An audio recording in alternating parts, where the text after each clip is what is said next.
الله الرحمن الرحيم السلام عليكم ورحمة الله وبركاته وأنا بدأ وضيع اللمانتين به ملك السؤال شوكتان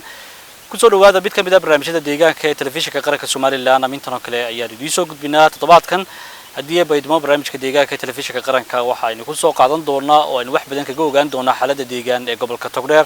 وإحنا برنامج كمرتين وجوا يسدوها وزارة الدقيقة كيس بدل كعمل هذا قبل كاسي سعيد هيبة عيديد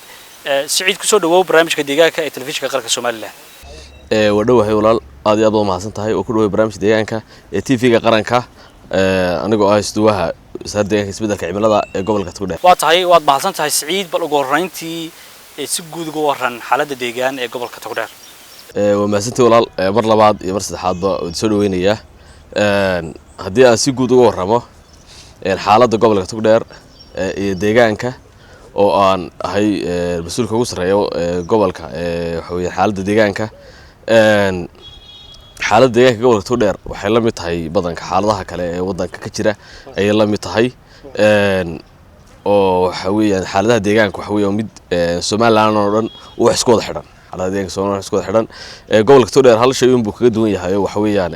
oo gobolka xoolaha ugu badan ay ku nool yihiin xoolaha ugu badan gobolka ay ku nool yihiin marka taas waxay keenaysaa saameyn ka duwan gobolada kale ka duwan sidoo kale waxa weeyaan gobolka roobka ugu yar inta badan ay helaan marka loo eego baaxadda xoolaha ku nool iyo baaxadda moogtay roobka ee gobolada Soomaaliland ay helaan imka gobollo badan oo ka roob badan baa jira marka gobolkaas waxa weeyaan xoolaha oo badan iyo abaarta waxa weeyaan moogtay roob yaraanta oo aad ugu badan inta mooyaane inta kale gobolada Soomaaliland ka isma yahay haddii aynu markaas si guda galno waxa weeyaan moogtahay deegaanka waxa ka jira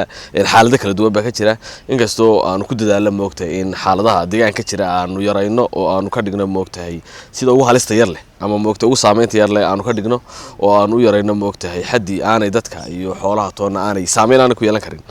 haddana waxa ka jira xaalado deegaan oo waxa weeyaan moogtahay kuwa guud ee caalamka kala simanahay iyo kuwa inoo gaarka labadaba marka xaaladaha guud caalamka kala simanahay isbeddelka cimilada iyo xaaladaha ay keentay iyo nolosha u saameysay iyo taas caalamka kala simanahay laakiin si khaas ah waxa weeyaan moogtahay gobolka Togdheer deegaanka waxa weeyaan moogtahay waxa ka jira xaalado khaas sida waxa weeyaan moogtahay waxyaabo aad kan ugu soo badbadanaya waxa kamid ah deegaameysiga cusub dhulkii dadku wada lahaa ee bulshadu wada lahayd ee wax weeyaan moogtahay loogu talagalay xooluhu daaqaan ee bulshada ka wada faa'iideysato oo wax weeyaan moogtahay somehow loo adeegsanayo moogtahay in dhulka la qabsado in moogtahay mararka qaar dad gaar ay qabsadaan mararka qaar moogtahay hab qabaaylaysan leeyahay deegaanka waa loo qabsaday oo wax weeyaan moogtahay deegaameys cusub oo aad u sii faafiya taasi waxay keentay moogtahay in xooluhu wax weeyaan moogtahay xooluhu masaafadii u baahnaayeen iyo daaq ay u baahnaayeen inay deegaankaani ka helin ayay taasi keentay taas waliba waxa weeyaan moogtahay mararka qaar gobolka waxa weeyaan moogtahay wada aragteen in khilaaf ku soo noqdeen khilaafay moogtahay xaq ku saabsan xagga deegaameysiga cusub leeyahay moogtahay dad bay haysta ama beela ay haysta leeyahay waxa weeyaan moogtahay waa dhibaatooyin imika nagu soo kordhay nooc deegaanka waxa weeyaan moogtahay xaaluf cusub ku ah oo marka xoolihii waxa weeyaan moogtahay area la qabsado waxa weeyaan moogtahay ama la iibsado ama waxa weeyaan moogtahay cid gaar ah loo xidho taas waxay keentaa moogtahay in aan xoolihii wax ku filan aan helin ama meesha aan daaqi karayn ama aan karin marka taas automatically waxay keenaysaa ama ay sababaysaa moogtahay abaar bay sababaysaa in xoolihii moogtahay cunto yaraan ay ku dhacdo cunto yar mar ku dhacdana waxa weeyaan moogtahay ay halkaas saameyn ay ku yeelato xagga cuntadoodii marka ay timaado xoolihii inay moogtahay yaraadaan in moogtahay cunto ku filan ay heli waayaan ama feed ku filan ama wax ku filan ay heli waayaan ama fodder ku filan ay heli waayaan sidoo kale deegaamada cusub marka laga yimaado waxa ka jira xaaluf xagga moogtahay dhirjarista oo waxa weeyaan moogtahay aafada dhirjaristu aad bay ugu badan tahay Soomaaliland aad bay ugu badan tahay waana mid kamid ah xaalfida ugu xun ee imika jira wadankeena in maaragtay dhirtii la jarayo laba shay ugu badan ama saddex shay ugu badan oo Soomaaliland waxa weeyaan moogtahay in mar xaaba laga sameeyo oo xaaba laga dhigto mar wax laga sameeyo moogtahay waa dhuxusha oo ah energy ugu badan ay imika isticmaalo Soomaaliland ku isticmaalo marar kale waxay moogtahay dhismayaasha loo adeegsadaa dhirta marka dhirta wadankeena ku taala siiba gobolka ku taala waxa weeyaan moogtahay u badan yahay gobolka qulcu badan yihiin tirada ku taala iyo tirada loo baahan yahay in la isticmaalo waxa ama dhuxul laga shito ama dhismaha lagu sameysanayo ama waxyaabo kale loo adeegsanayo ama xabaha loo adeegsanayo tirada la doonayo in la isticmaalo iyo tirada waxa weeyaan moogtahay la soo jaraya aad bay kala badan yihiin marka waxa weeyaan moogtahay dacaalku wax la isticmaalaa dhirta dib baa loo beeraa bulshada u baahan tahay waa la isticmaalaa laakiin dib baa loo beeraa marka anaga waxayna gaadhin moogtahay heerkii aynu dhirteena dib ugu beeri lahayn dhirtii dadku ay isticmaali lahaayeen haddii xaaba ka dhiganayaan haddii moogtahay dhismaha ay adeegsanayaan haddii waxweyn moogtahay wax kale u adeegsanayaan dhirta dhismaha loo adeegsada faraha badan loo kelimka la keeno waxa laga keenay dibadda laga keena dibadda waxa loo keenay moogtahay dhir la beeray markii la beeray kadib wadanka loo soo iibgeeyay marka si aynu moogtay dadkeenu ay u helaan wax ku filan ay dhistaan ama energy isticmaalaan waxaynu u baahanahay moogtay in dhawaan insha Allah wadanku gaadho in aynu beeran karno kumanaan iyo malaayiin geed in beeran karno aad baad Saciid mahadsan tahay waynu soo laaban doonaa qaybaha kale iyo arrimaha kale gobolka saameeya bal waxaynu eegaynaa bulshada laga yaabaa in badan oo ka mid ah ama inta ugu badan inay garanayso gobolka Togdheer laakiin dad baa laga yaabaa aan garaneyn qaabka uu yaalo ama muxuu ahaa u sameeysan yahay gobolka Togdheer juqraafi ahaan bal si guud u sharaxdo gobolku muxuu kala qaybsan yahay waa mahadsan tahay aad waa mahadsan tahay gobolku juqraafi ahaan waxa weeyaan moogtahay waa dhul hawda oo waxa weeyaan moogtahay waa dhul siman oo hawda oo ay ku yar yihiin moogtahay buuruhu ay ku yar yihiin waxa weeyaan waxa loo daadiga wuxuu ku dhacaa centerka Soomaaliland ayuu badan ku dhacaa ama dhexdhexaadka Soomaaliland bartaka Soomaaliland ayuu ku dhacaa waana gobol aad u balaaran waxa weeyaan moogtahay markii bariyo horana waxa weeyaan moogtahay gobolkii buu ahaa aagan aad u weynaa gobolku waxa weeyaan gobol siman dhulkiisu ay siman yihiin waa gobol ay ku taalo dhir waxa dhirta loo yaqaan moogtahay dhul siman oo dhulka hawdka loo yaqaan ay ku taalo dhirta hoose iyo dhirta sare labadaba sidoo kale gobolkaas wuxuu moogtahay gobolka xoolaha ugu badan Soomaaliland ay ku nool yihiin marka gobolkaasi juqraafi ahaan waxa weeyaan moogtahay inuu yahay dhul siman oo hawda oo waxa weeyaan moogtahay dhirta qaybta dhexe iyo qaybta hoose labadaasi bay ku yaalaan sidoo kale gobolka xoolaha ugu badan ku nool yihiin sidoo kale imika waxa weeyaan moogtahay qaybo kale noloshaana waa laga bilaabay sida imika beeraha kale gobolka beeraha ku wanaagsan oo waxa imika beero badan baa laga sameeyaa oo waxa ka soo baxa karoobis fara badan ayaba midho fara badan baa ka soo baxa sidoo kale waxa weeyaan moogtahay waana dhul badankiisa boqolkiiba 99 gobolka Togdheer waxay moogtahay waxa weeye dhul xoolaha lagu dhaqdo oo xoolo dhaqashada ku wanaagsan dadkiisana xoolo dhaqtayeen waan gartay marka maxaynu oran karnaa wax khayraad gobolku uu leeyahay haddii noqon lahayd khayraadka uu gaarka u leeyahay gobolada kale kaga duwan yahay iyo haddii si guud baa inuu eegno khayraadka kale ee gobolku leeyahay ee gobolada kale kala midka yahay khayraad fara badan buu leeyahay gobolka Togdheer khayraad fara badan buu leeyahay khayraadka waxa kamid ah moogtahay oo number 1 ka ah waa xoolaha nool labroon xoolaha nool baa ka oo waxa weeyaan xadiga ugu badan xoolaha nool waxa weeyaan moogtahay Soomaaliland waxay ku nool yihiin gobolka Togdheer ay ku dhaqan yihiin ku nool yihiin sidoo kale khayraadka uu leeyahay gobolka waxa kamid ah in laga helo dhir fara badan oo aad u kala duwan waxa weeyaan moogtahay xooluhu cunaan dadku ay cuni karaan waxa weeyaan moogtahay daawooyin laga sameyn karo marka khayraadka ugu badan waxa weeyaan moogtahay inuu dhir kala duwan oo siyaabo kala duwan loo adeegsan karo inuu leeyahay sidoo kale in laga helo moogtahay xadiga biyaha ugu badan gobolka Togdheer waxay moogtahay biyaha ugu badan in biyaha hoose dhulka hoostiisa ku jireen moogtahay biyaha ugu badan ay ku kaydsan yihiin oo meel kasta oo la qodo biyaha waxay meelaha qaar 20 mitir lagu gaaro 30 mitir lagu gaaro marka biyaha badan ay ku kaydsan yihiin khayraadka kale ee gobolka waxay moogtahay macdanaha iyo shidaalka imika moogtahay shidaalka imika laga qodiyo gobolka shidaalka macdanaha kala duwan waxa weeyaan moogtahay gobol aad u butashiyaala waxa weeyaan moogtahay khayraadka aan malaynayo wadan laga helo in badankooda in laga helayo waan gartay markii dhawt waxa soo hadal qaaday gobolka Togdheer inuu yahay gobolka xoolaha ugu badan ee wadanka ku nool yihiin roobka ugu yarna hela waxa sabab u ah roobka ugu yar hela gobolka waa sax weeyaan waa maasan tahay marka la yiraahdo qaab dhismeedka dhulka ama landscape-ka dhulka waxyaabaha roobka waxa ka qayb qaata marka laga yimaado sababta rabaaniga ee Ilaahay ugu tala galay waxyaabo ka qayb qaata jira waxa ka mid ah buuraha inuu moogtahay dhulku leeyahay dhul buura leeyahay inuu leeyahay inuu moogtahay kaymo fara badan ama dhir fara badan ay moogtahay ku taalo in maaragtay uu bad u dhow yahay baddo kale gobolku diris leeyahay marka gobolka Togdheer waxa weeyaan moogtahay buura ma laha oo buura fara badan ma laha sidoo kale ma laha moogtahay kaymo fara badan oo waxa weeyaan dhirtiisi waxa weeyaan moogtahay xaaluf kala duwan baa ku dhacay marka taas ay keentay moogtahay dhir badan ay ka baxaan oo percentage-ka dhirta ku taalay ayay 30 sano ka hor ama 40 sano ka hor ama 50 sano ka hor dhirta ku taalay ee dhirta maanta ku taalay in aad u kala duwan yihiin oo lambarhan aad u kala duwan yihiin sidoo kale badna uma dhawa marka sababahaas waxa weeyaan moogtahay marka ay keeneen sababahaas in aan moogtahay aanu sababihi roobka badanka roobka lagu helo aanu lahayn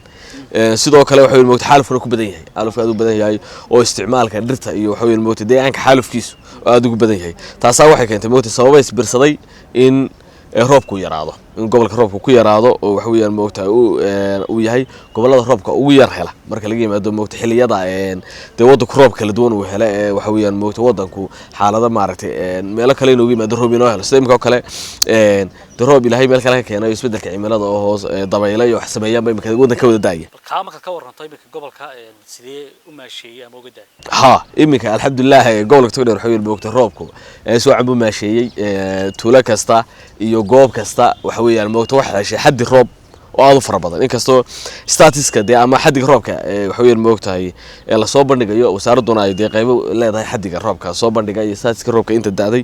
iyo inta millimeter daaday haddana gobolka Togdheer 99% wuxuu helay roob ku filan oo waxa weeyaan waliba dhowr jeer ku noqday ma roob markii day dhowr jeer ku noqday oo waxa weeyaan moogta dhulka baad wanaagsan ka saaray oo biyuhu waxa weeyaan meel walba ay buuxaan marka iminka gobolka roobka alxamdulillah sidii wanaagsan ayuu wada gaaray guugi hore iyo guuganba ilaahay mahadi waxa weeyaan roobku soo cambuuday xooluhuna waxa weeyaan moogta waa nasteen dadkuna waa nasteen taas waxay keenaysaa moogta markasta oo jawi waxa weeyaan moogtahay ama dhulka baadkiisu wanaagsanaado in dadka noloshooda wanaagsanaato oo xoolo wax soo saarkooda wanaagsanaadaan oo dadku waxa weeyaan moogtahay cuntadooda ay wanaagsanaato oo cuntadooda iyo waxa weeyaan moogtahay cunaya ay kor u kacdaan oo noloshooda ay kor u kacdo marka taas waxay keenaysaa moogta in dadka caafimaadkooda wanaagsanaado sidoo kale waxay keenaysaa moogta waxbarashada in dadku ay goob waxbarashada aadaan oo carruurta waxbarashada loo diro hadii xoolihii iyo moogta dhibaatada abaarihii laga nastay goob waxbarashada loo diro marka nolosha guud ahaan nolosha ay isbedelaysaa markasta oo gobolka waxa weeyaan moogta roob wanaagsan helo oo waxa weeyaan xooluhu ay cunto ku filan ay helaan oo dhulku uu baadiyo naq yeesho waxa weeyaan moogta wax isbedelaya nolosha isbedelaysa waata maxaa wax mashaariico dhinaca deegaanka la xiriira oo ay soo qaadan karo gobolka ka socda jira waa maasan tahay gobolka ka socda mashaariic fara badan kuwa dawladda Soomaaliland ay ka wado iyo kuwa waxa weeyaan moogta hay'adaha maxalliga ah iyo kuwa internationalka labaduba ay ka wadaan marka mashaariicaha imika gobolka ka socda waxa weeyaan mashaariicaha waxa ugu badan waa kuwa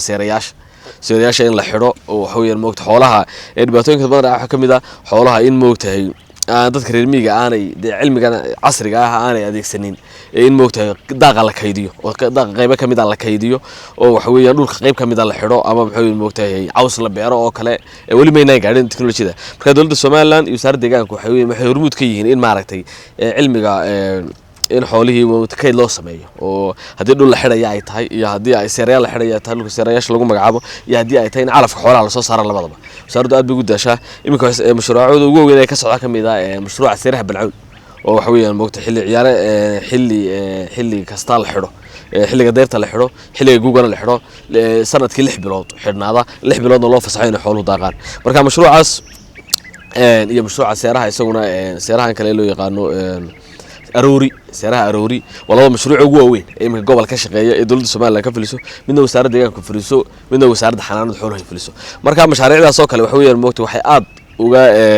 taakuleynayaan ama taageerayaan xooluhu inay moogtahay ay helaan cunto ku filan in moogta xilliga abaarta marka xilliga abaarta soo dhawaato ama noqo yaraado ama ubaadku yaraado in dhulkii loo furo seerayaasha loo furo kadibna halka ay xooluhu ku badbaadaan inta roobka kale uu soo daayo marka sidoo kale mashaariic kale ayaa hay'adu ka wadaan oo dhulka ay ka mid tahay in dhulka rehabilitation lagu sameeyo dhulka burburay oo kale in rehabilitation lagu sameeyo wasaaradda laftirkeeda waxay moogtay meelo badan bay ka wadaan mashaariic in moogtay rehabilitation lagu sameeyo dhulka burburay sidoo kale in dib u soo dhigay lagu sameeyo dhulka badankiisa dhul badan oo nabaad guuray in dib u soo dhigay lagu sameeyo si loo sameeyo marka mashaariicda gobolka socota alxamdulillah aad baan tahay inta ay ka badan warsheen insha Allah waata dhinacan seerayaasha oo kale marka Soomaaliland la eegayo inta badan dadku faham fiican kama haystaan marka qaar kan wax laga yaabo in ka hor imaadaan bal waxaad ka warartaa gobol ahaan dadku sidii ay u soo dhaweeyeen ama ay u ogol yihiin in gobolkii laga hirgeliyo muxuu ahaa seerayaashaas waa maasatay seerayaashu waxa weeyaan moogtahay waxyaabaha inagu cusub inkastoo dibir hore isticmaali jiray haddana muddo dhexe waxa gaab yara galay marka seerayaashu waxa weeyaan kamid yihiin waxyaabaha inagu cusub wadankeena waxa weeyaan moogtay dadku aanay aad ula qabsanin ama aanay aad u fahansanin marka qaar waxay moogtay caqabadaha laga kulmo waxa ka mid ah moogtay in la yiraahdo dhulka wala xidhaya iyo moogtay cid gaar ah loo xidhaya iyo caqabada noocaas marka qaar ay kala kulana laakiin iminka sida xadiga dadku isu bedelay ama perceptionka dadka ama heerka fikirka dadka aad buu isu bedelay marka loo eego xagga maaragtay seerayaasha iyo faa'iidada ay qaranka u leeyihiin ayaga u leeyihiin bulshada u leeyihiin marka iminka badanka dadku way fahmeen ama way la qabsadeen moogtay seerayaashu inay yihiin wax iyagu leeyihiin wax maaragtay iyaga loo xidhayo xoolahooda loo xidhayo noloshooda loo xidhayo kadib waxa weeyaan moogtay marka dawladdu u xidho kharash la geliyo waxa weeyaan moogtay hawl badan la geliyo inay iyagu dib uga faa'iideeyaan marka iminka hab fikirka dadka waxa weeyaan moogta aad isu bedelay marka loo eego seerayaasha iyo mashaariicaha kale deegaanka laga fulin intaba in maartay dadka deegaanka la wada leeyahay in deegaanka waxa weeyaan moogta badbaadadiisa ay ku jirto iyo noloshiisa ay ku jirto in maaragtay la sameeyo seerayaal la sameeyo in deegaanka waxa moogta rehabilitation ama dib cusboonaysiin lagu sameeyo in maartay deegaanka siireen lagu sameeyo marka mashaariicaha deegaanka socda siiba seerayaasha waxa weeyaan moogta dadka fahamkooda aad u fahmeen وانقط marka xilma la xiraa xilma la sala furo seeraha waxa la furaa marka gugu soo bilaamo xilliga gugu soo markuu bilaamo iyo muusimka dayrta labada muusim baa la xiraa si moogtahay roobku marka uu helo aan geedihii iyo laqi soo baxay aan loo cunin waa dadku aan isticmaalin ayaa waxa la xiraa xilliga labada waqti baa la xiraa roobku inoo daa la xiraa waxaana la furaa marka uu roobku dhamaado ayaa dib loo furaa وانقط haddii dhinaca xulaysiga kale dib ku soo laabano iyo goynta dhirta ama xaalufka waxa sheegtay gobolku inuu muxuu ahaa dhibaatooyinka ugu waaweyn wajahaya kamid yihiin wasaaradda ahaana waxa jirtay in hawlgallo balaaran la qaaday oo inta wax laga qabanayo balka waran arrimahaas ka marayaan waa maasantahay xulaysiga waxa weeyaan moogtahay wuxuu ka mid yahay xaalufka deegaanka waxyaabaha imka ugu xun ugu saameynta badan waxa weeyaan moogtahay deegaankeena uu wajahayo waxa ka mid ah xulaysiga in moogtahay dhirtii la shido kadibna waxa weeyaan moogtahay dhuxul ahaan loo isticmaalo magaalooyinka waaweyn la keeno wasaaraddu ku dadaashay in maaragtay la helo wax alternative ama bedel u ah dhuxusha si moogta looga maarmo dadka magaalooyinka inay tamar ku filan ay u helaan sidoo kale deegaankeena u badbaado marka wasaaraddu iyo wasiirka wasaaradda deegaanka waxay aad ugu dadaashay moogta in la helo il kale oo energy laga helo oo tamar laga helo oo loogu bedeli karo dhuxusha lagu bedeli karo taas oo aad xoog loo saaray iminka gaaska dabiiciga in la isticmaalo wadanka qiimo jaban lagu keeno cashuur dhaaf lagu keeno kadibna bulshada looga iibiyo qiimo jaban looga iibiyo iyadoo gaastii wadanka waxa weeyaan moogtahay timaado oo cashuur dhaaf loo sameeyay oo waxa weeyaan moogtahay aad ay dawladdu ugu dadaashay iyo wasaaraddu ayaa waxa dhacday haddana dadkii dabeecad ahaan waxay la qabsadeen dhuxulaysi in moogta dhuxul la shito oo dhuxusha energy ay tahay dabeecad ahaan la qabsadeen markii la qabsadeen dabeecad ahaan in moogtahay dhuxusha ay tahay energy waxa weeyaan moogtahay isticmaalkiisu iska fududahay waxa taas waxay keenaysaa in ay adkaato in moogtahay la yareeyo xaddiga dhuxusha iyo dhirtii la soo jarayay ee deegaanka la soo xaalufinayay wasaaraddu waxa weeyaan moogtahay siyaasado kala duwan iyo shuruuc kala duwan bay ka sameysay in moogtahay xaalufka la dagaalamo in xulaysiga la dagaalamo in waxa way moogtahay la yareeyo xaddiga dhuxusha ee la soo jarayo dhirta la soo jarayo ee xaalufaan la soo jarayo aadna waan ugu dadaalnaa moogtahay in dhawaan insha Allah tacaala in la joojiyo xulaysiga iyo dhirta la soo xaalufinayo oo waxa way moogtahay saameyn aad u xun nolosheena kule oo deegaanka kule oo inaga nagu leh oo loo bedelo moogtahay habka kale ee nolosha ee tamarta ilaha kale tamarta laga helo tamarta dib cusboonaysiinta sida solarta oo kale dabaysha oo kale waxa weey moogtahay gaasta oo kale waa ilaahaynu ka faa'iideysan karno oo energy uga faa'iideysan karno marka ilaha xooga saarno siyaasadda wasaaradda wasiirada shukri inuu hogaaminayso waxa weeyaan in ilaa tamareed oo kale ilminka la helo ayaa moogtahay siyaasadda wasaaradda waata marka si guud bal hadaad uga waranto dhibaatooyinka inkastoo bilowga horena aad ka tabaxday gobolka ka jira marka xaaladiisa deegaan la eegayo maasantahay horta waxyaabaha ugu waaweyn dhibaatooyinka waxaa ka mid ah waa xaalufka dhibaatooyinka weyn deegaanka ka jira waxa weeyaan moogta xaalufka oo noocyo kala duwan kala qaybsama hadday tahay dhirta la jarayo dhuxusha loo jarayo haddii ay tahay energy loo isticmaalayo haddii ay tahay moogtahay deegaameysiga cusub oo deegaanka in la xidho oo waxa weeyaan moogta deegaanka marka la xidho la sameeyo moogta xoolihii loo diiday inay soo galaan in oo waxa weeyaan moogta dhibaatooyinka ugu waaweyn ee iminka deegaanka ka jira ay tahay sidoo kale sameynta wadooyin cusub in moogtahay tuulooyin cusub la sameynayo IDB la sameynayo taasi keenaysa wadooyin cusub wadooyinkana waxay keenayaan moogta in biyuhu yaacaan oo biyuhu dhulka aanay gelin biyuhu waxa weeyaan moogta toos ay u baxaan ay keenayaan waxyaabaha kale ka mid ah waxa weeyaan moogtahay dadku aan aad ugu wacyigelisanayn in moogtahay deegaanka la ilaaliyo in deegaankii moogtahay xaalufka laga ilaaliyo in deegaanka xuquuqda haddii dhibaato deegaanka loo geysto in waxa weeyaan moogtahay saameyntiisa ugu xumaanayso oo aad saameyntiisa ugu adkaanayso marka waxyaabahaas oo dhan la isu geegayay ayaa waxa weeyaan moogta waxay keenayaan in deegaankii waxa weeyaan uu khatar galo nolosheena ay khatar galayso tii xoolo khatar galayso beeraha ay khatar galayaan nolosheena kale ay khatar galayso sidoo kale waxa weeyaan moogtahay dikhawga hawada iyo carbon-tan hawada ku sii deeyno oo aad u fara badan aad baa Saciid maasanta gabagabadii baan ku sii shaqeynaa bal ugu dambeyn talada dadka reer Togdheer iyo Soomaaliland oo dira samayd waxaan u diray baasatahay waxaan u diray waxa weeyaan moogtahay deegaanku inaanu inagu leenahay oo deegaanka Soomaaliland waxay moogtahay inuu ku noolahay haday dhirta tahay haday dhulka tahay haday biyaha tahay haday deegaanka kale tahay intaba inagu aan ku noolahay xoolaheenu ay ku noolyihiin nolosheenu ay ku tiirsan tahay ayna ka maarmaynin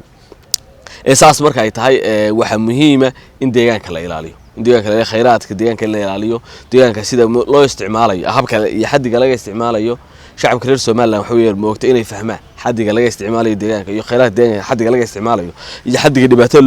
loo geysanayo in labada la isku qiyaasay oo waxa weeyaan moogtahay ay tahay in labada la isku jaangooyo haddii mid ay badato oo tusaale ahaan waxa weeyaan moogtahay xaddiga isticmaalka aynu ka badino xaddiga aynu moogtahay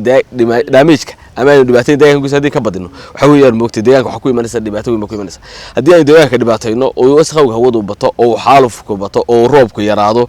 taas waxay keenaysaa moogtahay in dhibaatooyin ay nagu keento xanuun ay ka mid tahay nolosheena oo khatar gasha nolosheena waxa weeyaan moogtahay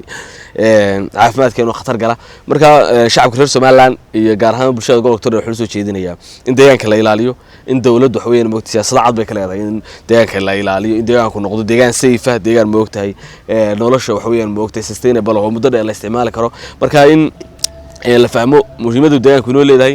in la fahmo dhibaatooyinka deegaanka uu ku keenayo inay moogtahay khatar badan aynu u keenayso ayna ka soo waqsan kareen u keenayso marka dawladdu waxa weeyaan moogtahay iyo gaar ahaan wasaaradda deegaanka waxa weeyaan moogtahay aad bay ugu dadaalaysaa in deegaanku badbaado in nolosha dadku ay badbaado marka shacabka reer Soomaaliland wuxuu soo jeediyay gaar ahaan gobolka Togdheer inay nala fahmaan qodobkaas in moogtahay deegaanka la badbaadiyaan oo waxa weeyaan moogtahay talaabooyinka horumarineed iyo ka hortagga ah ee waxa weeyaan moogtahay wasaaradda deegaanku ay wado inay nagala shaqeeyaan oo nala garab istaagaan waa tahay aad baad mahadsan tahay kaasi daawadayaal waxa uu ahaa isuduwaha wasaaradda deegaanka iyo isbeddelka cimilada ee gobolka Togdheer Saciid Haybe Caydiid oo marti ku ah barnaamijka deegaanka ee telefishinka qaranka Soomaaliland ee toddobaadkan isuduwaha waxaan kula kulannay magaalada Hargeysa oo uu hawlo shaqo u joogo inta barnaamijkan digiyana dib marka lagu kulmi doono inta ka horeysa waxaan macallinayaa Samatan Maxamed Maxamuud iyo Cabdi Fataax Usmaan Cali iyo soo saarista iyo soo jeedinta barnaamijkan Cabdi Casiis Caydiid cilmiya tan iyo kulantay dambe barnaamijkan digiyana inta dib marka lagu kulmi doono inta ka horeysa nabadgelyo